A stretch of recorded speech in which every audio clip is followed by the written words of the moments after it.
Miss Downs here. I am going to teach you today how you can use your clay in your clay at home packet that you got to create different kinds of art projects. You might want a cup with some water in it.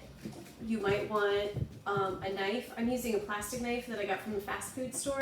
And you might want a plastic fork or an old toothbrush. But you don't have to have these. You can work without them. I always like to keep my clay in my Ziploc bag until I'm ready to use it. And some of you older kids will know that's because the secret to clay working is that it has to stay wet.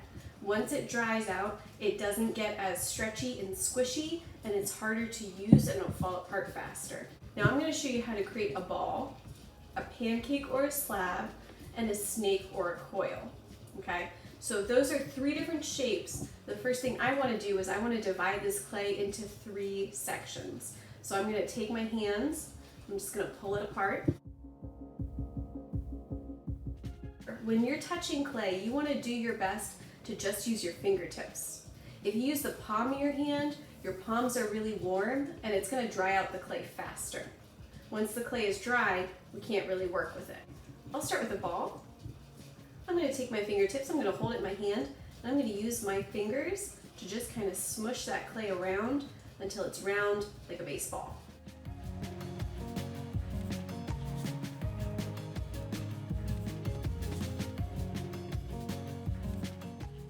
And that looks pretty good. I have a ball of clay right there. I'll show you guys how to turn this into a little pot after I make all three shapes. The next one I'm going to make is a pancake or a slab. I'm going to take my next lump of clay. The first thing I'm going to do is I'm going to smooth it into a ball like a baseball.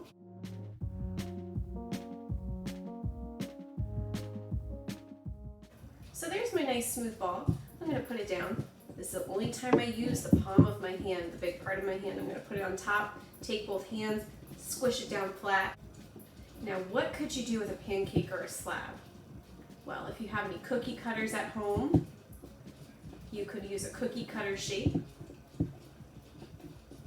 You could use your fingertips or you could use a knife to cut pieces out of it.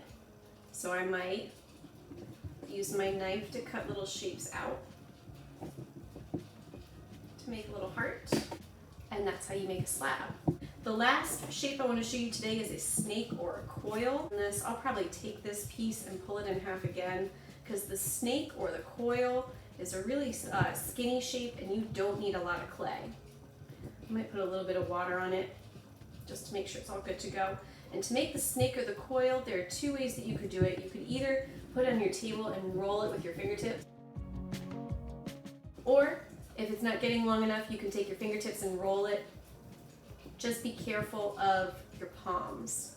If you touch it with your palms too much, it'll dry out.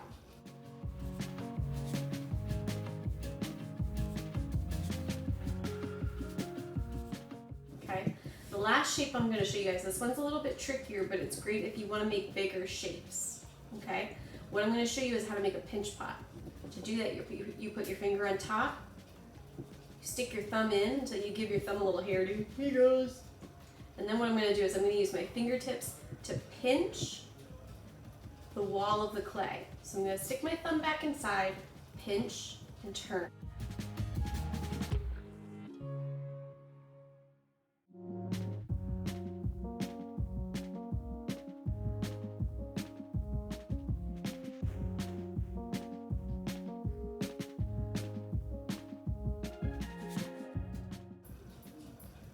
Now normally if we were at school, we would let this clay dry for 2 weeks and we put it in the kiln and we would fire it and then we put glaze on it and make it beautiful and shiny.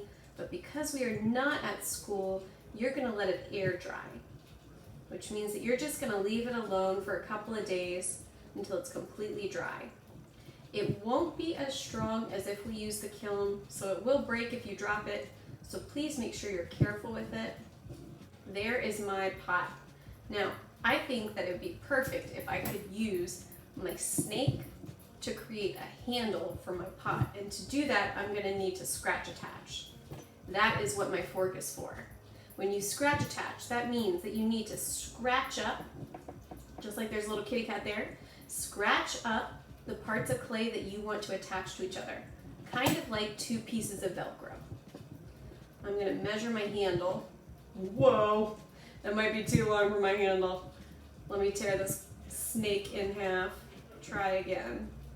And if I'm doing this and I kind of smush my pot a little bit, I can just bend it back. I'm gonna make that even shorter. Okay, now I'm gonna scratch this end. Now there's two keys. You gotta scratch it like Velcro, and then you gotta put glue on it, and that's what the water is really for. I'm gonna put a little bit of water at each of the spots I want to attach it. Then I'm gonna take my fingertips, I'm gonna smush it. I'm gonna do my very best to attach the pieces so much it looks like they're one piece of clay. If I want to, I can use the back of my knife to smooth the clay down. Oh, that's looking really good, isn't it? There we go. If it's kind of scratchy, I can take my fingertips and I can smooth it.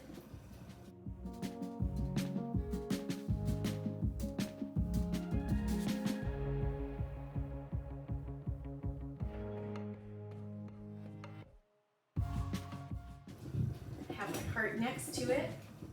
And I have these little pieces. Maybe I'll use these for a scratch attach for one last thing, and I'll make a little heart to put on top of this one. So I'll make a little ball, flatten it. I want one bigger than that. Let me use this piece. Roll it up, squish it flat.